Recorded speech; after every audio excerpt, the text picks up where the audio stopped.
आज का दिन हमारे लिए बहुत अहम दिन है। हमारे पुरखों ने 1942 को ये नारा दिया था, क्विट इंडिया मूवमेंट शुरू किया था, भारत अंग्रेज़ों भारत छोड़ो। और आज हमें ये नारा देना है कि सांप्रदायित्व भारत छोड़ो, नफरत छोड़ो, प्यार बढ़ाओ, देश को आगे बढ़ाओ। जैसे 1942 की 9 अगस्त को अगस्त क्रांति मैदान से अंग्रेज़ों भारत छोड़ो का नारा दिया गया था, आज हमारा मुल्क नफरत का गुलाम बनता जा रहा है। आज का दिन क्रांति दिन तो है ही, जिस दिन भारत छोड़ो का नारा दिया गया था, वैसे ही आज का दिन अंतर्राष्ट्रीय आदिवासी दिवस भी है। तो ये दोनों दिनों को हम मना रहे हैं। भारत जोड़ो जोड़ो जोड़ो, भारत जोड़ो, वो तोड़ेंगे हम जोड़ेंगे, हम क्या करेंगे? जोड़ेंगे। वो तोड़ेंगे हम जोड़ेंगे, वो तोड़ेंगे हम जोड़ेंगे।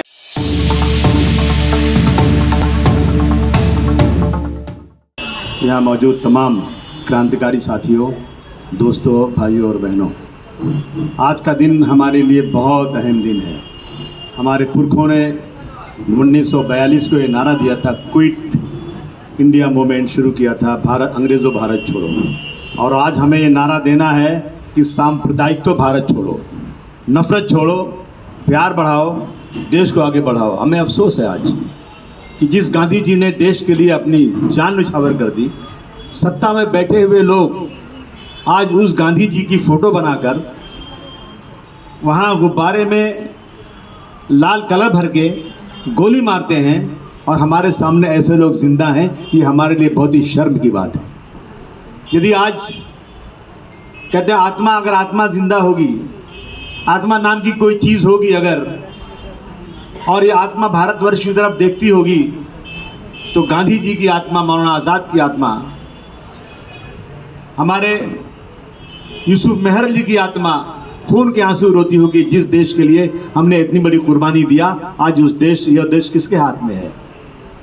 मुझे बहुत खुशी है आज कि बहुत सारे लोग आज उन नफरत करने वालों के खिलाफ खड़े हैं। खास तौर से मैं मुसलमानों को मैसेज देना चाहता हूं कि घबराइए मत, आपके साथ बहुत सारे लोग हैं।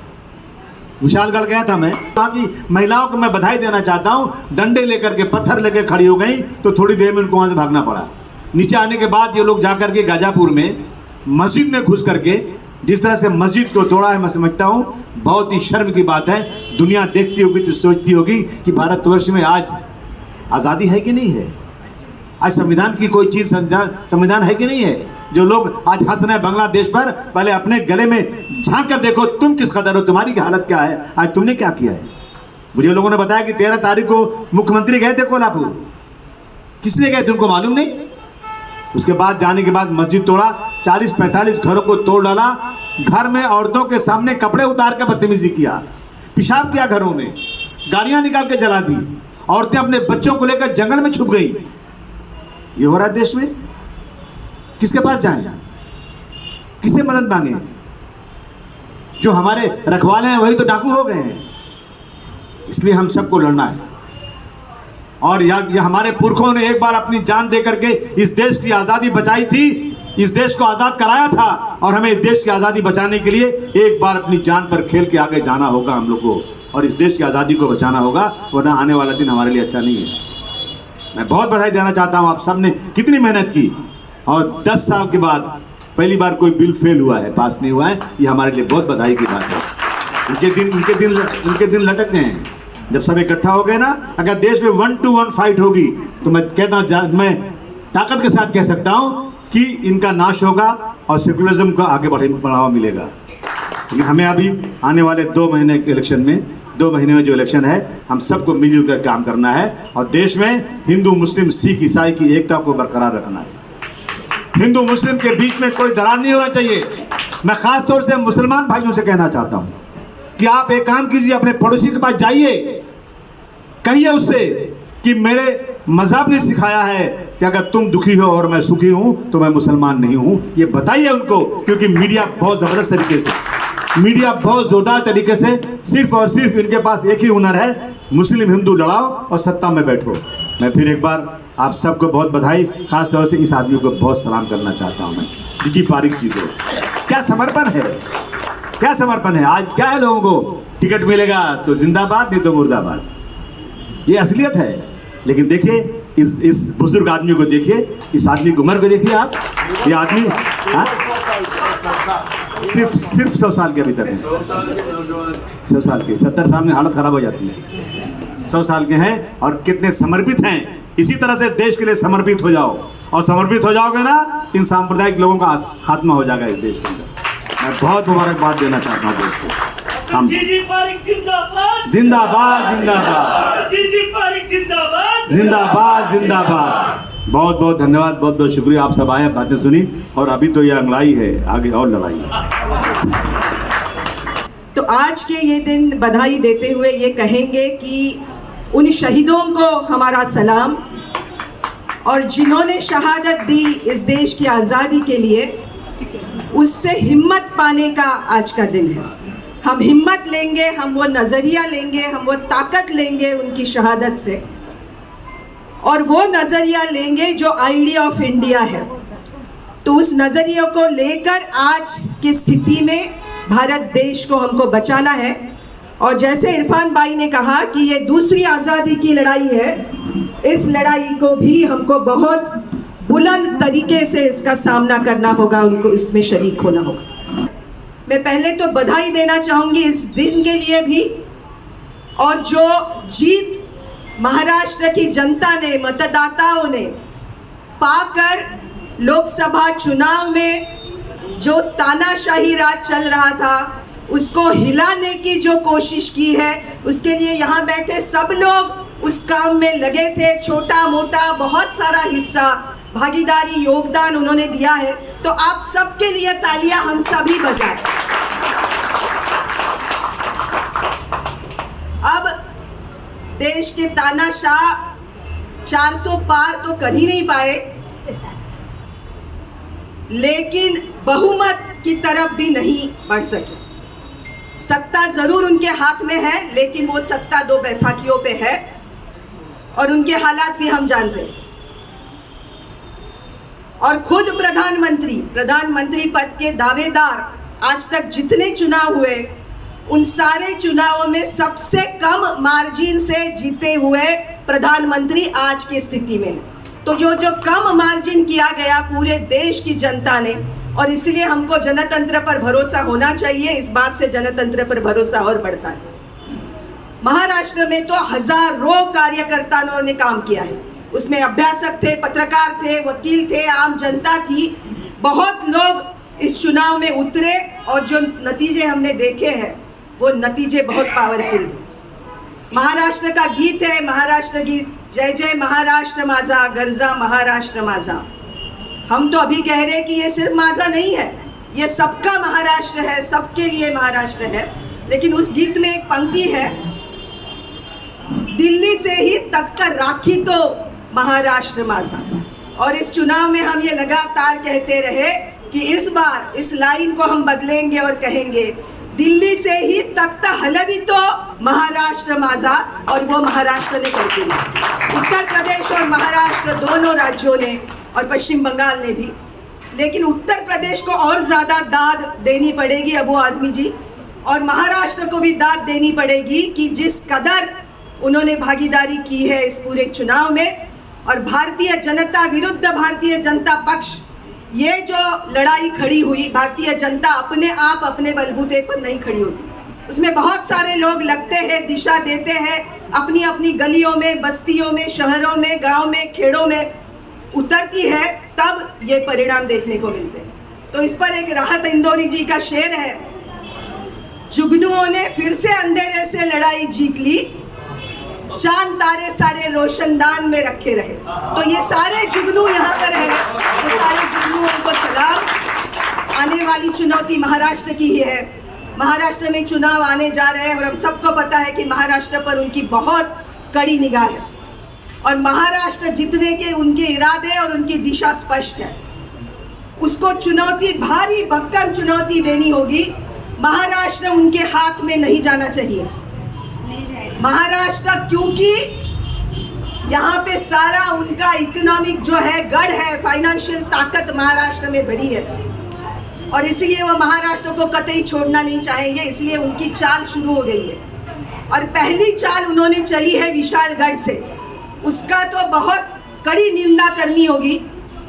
उसके बाद तुरंत अहमदनगर के आखे गांव में जो हुआ है और एक एक जगह पर वो निशाना बनाते जा रहे हैं, हम सबको सतर्क होना चाहिए कि उनकी चाल क्या है।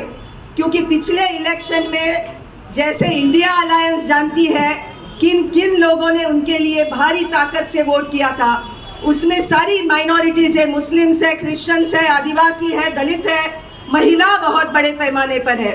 इसीलिए वो एक एक के लिए रणनीति सोच रहे, क्योंकि मुस्लिम समाज ने और मुस्लिम महिलाओं ने बहुत भारी तादाद में वोटिंग किया, वोटिंग परसेंटेज बढ़ाया और इंडिया अलायंस को ताकत दी।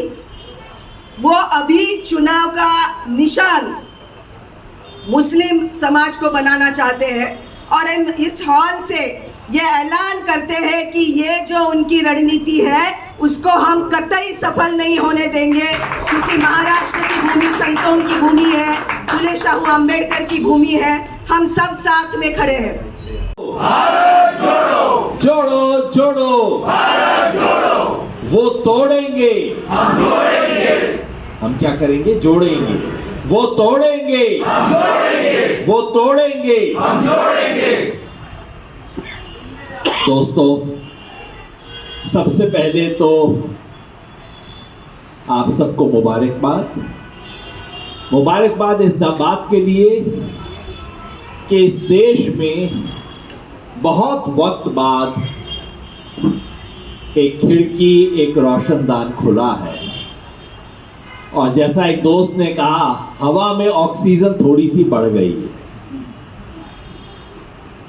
बधाई इस बात के लिए कि आप महाराष्ट्र वालों ने एक महाकाम किया है।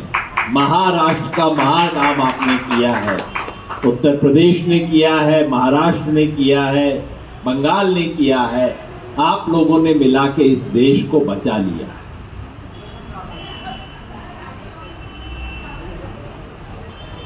आज हम यहाँ इकट्ठे हुए हैं एक ज्यादा ऊर्जा के साथ।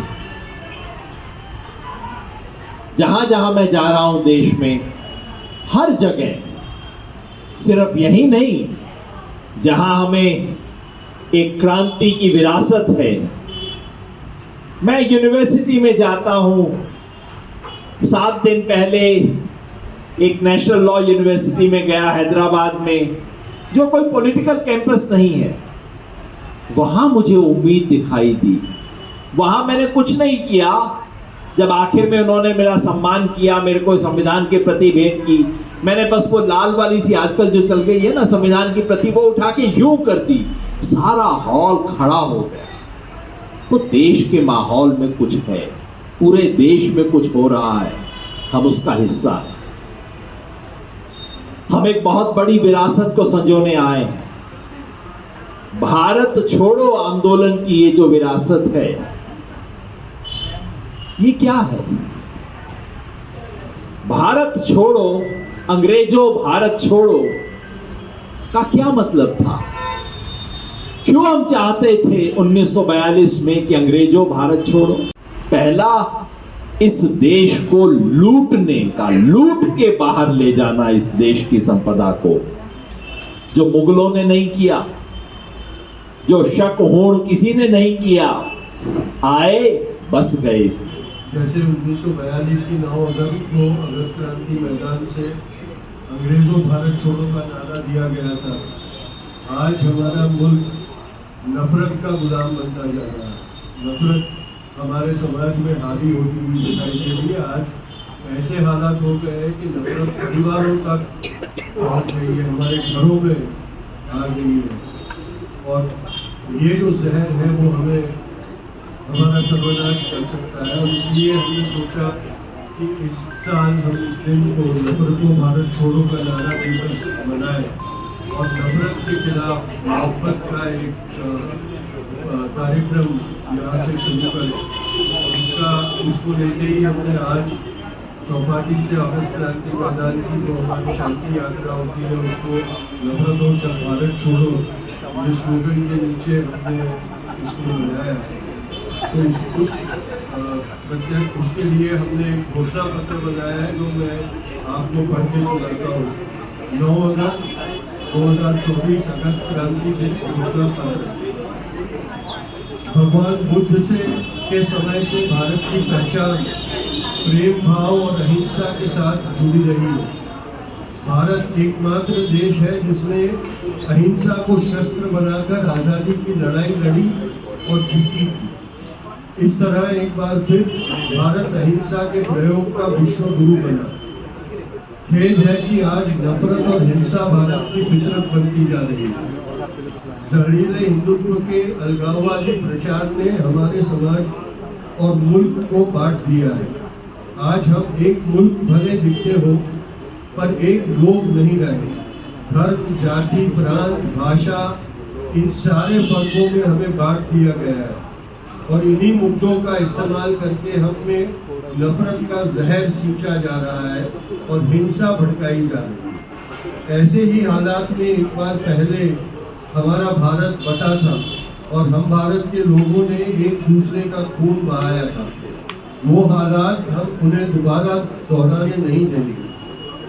9 अगस्त 1942 की सुबह बम्बई की ग्वालिया टैंक में अरुणा असफ अली ने कांग्रेस का तिरंगा लहराकर यूसुफ मेहरली द्वारा लिखित नारा जो आजादी के आंदोलन में बापू का आखिरी नारा बना, अंग्रेजों भारत छोड़ो, ये दिया था।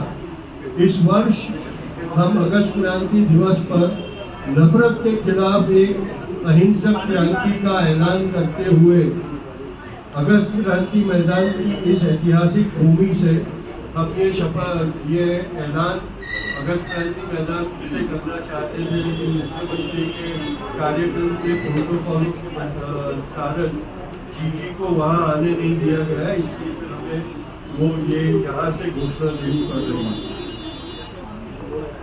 नफरतों भारत छोड़ो ये नारा दे रहे हैं।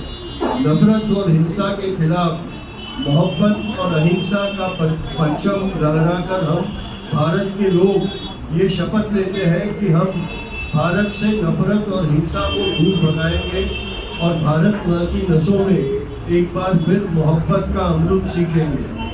आज अगस्त क्रांति दिवस पर हम नफरत के खिलाफ मोहब्बत की क्रांति का ऐलान करते हैं। नफरतों भारत छोड़ो, भारत छोड़ो, भारत छोड़ो। नफरतों भारत छोड़ो, भारत छोड़ो, भारत छोड़ो।